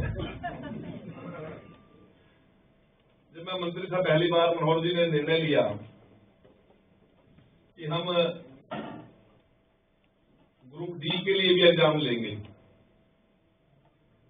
1996 में ग्रुप डी की भर्ती हुई थी, उसके बाद 2018 तक कोई भर्ती नहीं कर सके। उसमें बंसीलाल जी की सरकार थी, फिर बाद में चौटाला जी की सरकार होगी, बाद में 10 साल तक हुड्डा जी की सरकार होगी। फॉर्म अप्लाई किए, करवाए थे लोगों से, लाखों के ढेर लगे पड़े हुए थे। किसी को उसका सिस्टम ही समझ में नहीं आ रहा था कि एग्जाम ले तो कैसे लें और भर्ती करें तो कैसे करें। अब शॉर्टेज थी सरकार में कर्मचारियों की, क्लास 4 कर्मचारियों, ग्रुप डी के कर्मचारियों। तो फिर हमारे यहाँ भी संकट था। एक सिस्टम चलता था कि 50 फलाने एमएलए लगा दे, अब 50 फलाने एमएलए लगा दे, अब 50 MP लगा देगा। परंतु उनको भर्ती करने की प्रक्रिया क्या हो, ये समझ में नहीं आ रही थी। तो मनोहर जी ने एक कमेटी बनाई, 3 मंत्रियों की, उस कमेटी में भी था। तो मैंने 9 स्टेटों का दौरा किया, वहां की सिस्टम को समझने की शुरुआत करी। तो हमने निर्णय लिया कि ग्रुप डी का एग्जाम लेंगे हम, और उसके तहत पेपर लेके उनको भर्ती करेंगे। होगी जी बात, क्या हो गया? ग्रुप डी पे तो मैट्रिक लेवल था, 10वीं तक के लोगों को लेना। तो सवाल आ गया विधायकों की तरफ से, मंत्रियों की तरफ से, एक बच्चा तो जी एक राणे के स्कूल का पढ़ रहा, 10वीं पास करके आया, और एक गुड़गांव में 10वीं पास करके आया, BA भी थी। एक पंचकूला के, वो कौन सा स्कूल है, भवन विद्यालय से करके आया है तो 10वीं। तो कैसे कम्पीट करेगा वो उसको? उनका लेवल तो बहुत बड़ा हो गया। तो फिर मनोहर जी ने और हमने निर्णय किया कि हम 75 नंबर का GK डालेंगे और हरियाणा का GK डालेंगे। कोई अपीयर हुआ है किसी एग्जाम में? बच्चा कोई हुआ? कोई लग के आया क्या इसमें ग्रुप डी में या कैसे भी? हरियाणा को एग्जाम दिया किसी ने? तो क्या होता है हरियाणा GK पता है? तो उसमें हमने भरा GK के सवाल क्या है, हाँ जी किसको बोलते हैं। अब गुड़गांव में के DAV में पढ़े तो मेरे हाँ जी के हुआ पोथली। अब जो तेराना पूरा पढ़ रहा उसमें तेरा पोथली आ गई माँ की, बेटे की देखा भी आ रही है भैया। तो गुड़गांव वाला तो कौन मेरा था ना, पंचकूला में मेरा था। जो ग्रामीण पृष्ठभूमि के बच्चे जो लगे हैं, वो 75 नंबर का जब हमने GK हरियाणवी GK डाला, तब वो गरीब से गरीब परिवारों को बच्चे गांव में रहने वाले बच्चों। अभी बच्चों को लगता होगा मंत्री जी बढ़ गए, मोहल्ले ले होंगे, पता नहीं कुछ काम करते हैं। बेटे यही काम करते हैं हम, आप लोगों को भविष्य बना रहे हैं। वहां पे खाली नहीं बैठते। गांव के किसान का, मजदूर का, छोटे आदमी का किस प्रकार से भला हो और मुख्य धारा में कैसे शामिल हो, इस सोच को लेकर हम चलते हैं। और जब से हमने GK हरियाणा डाला है, तब से हमारी परंपरागत चीजों को बच्चों ने स्टडी करना शुरू कर दिया।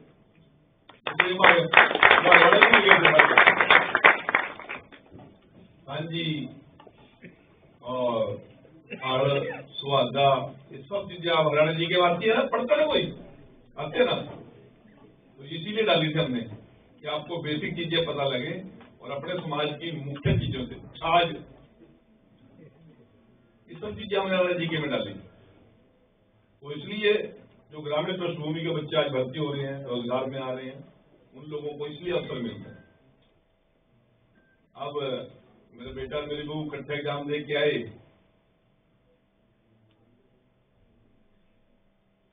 वो कहते आपका बाकी तो सब ठीक है, ये अरे आदमी नहीं सोचता समझ में आया।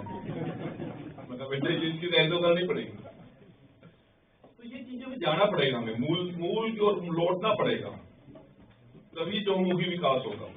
यदि परंपराओं को छोड़कर मेट्रोपोलियन सिस्टम में आ गए तो फिर भाई वही बर्गर चाउमीन और वही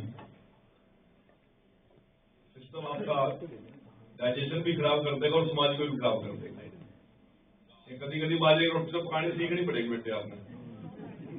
आप सभी को बहुत बहुत धन्यवाद। और स्वाभिमान आत्मनिर्भर भारत हमें किसी विदेशी चीजों का बहिष्कार नहीं करना, ना हो पाएगा, ना कम चल पाएंगे, परंतु एक ही कोई स्वदेशी अपनाए, इस सोच को लेकर हमें जरूर चलना। आज निर्णय करें कि हम फलां चीज जो हम यूज कर सकते हैं, एक चीज स्वदेशी हमें जरूर अपनाने की आवश्यकता है। तभी हमारे गांव में छोटे छोटे कुटीर उद्योग या कुटीर उद्योग में लगे हुए लोगों का तभी हम भला कर सकते हैं। और पंचकरण में एक ये भी है कि सप्ताह में कम से कम एक दिन पूरा परिवार बैठ के भोजन करेगा। और इसमें एक बार और कर लो कि 1 घंटे के लिए सभी एक जगह फोन रखेंगे, कोई फोन उठाएगा भी।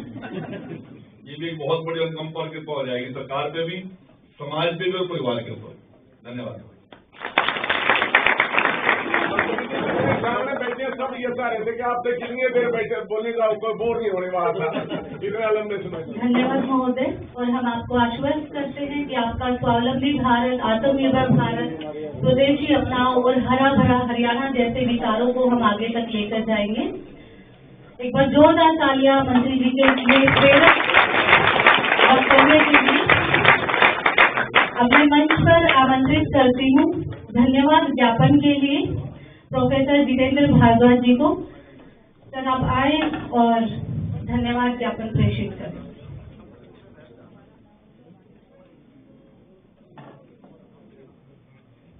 धन्यवाद। जब मैं विद्यार्थी था तो मैंने फिल्म में एक गीत सुना था, कैसे जीत लेते हैं लोग दिल किसी का, वही तो बता दे हमें प्यार का सही। आधा घंटा भी नहीं हुआ, भाषण पूरा हुए और सबका दिल मंत्री जी ने जीत लिया। अपनी मनमोहक मुस्कान और चुटीली बातों से हम सबको, जितने प्रेम से आपने ऐसी अच्छी अच्छी बातें बताई हैं, उन सबको सुनने के लिए हमारे विद्यार्थी, अध्यापक और हमारे कार्यकर्ता सब लोग इकट्ठा थे। बड़ी देर से आपका इंतजार था, बहुत देर कर दी हुजूर आते।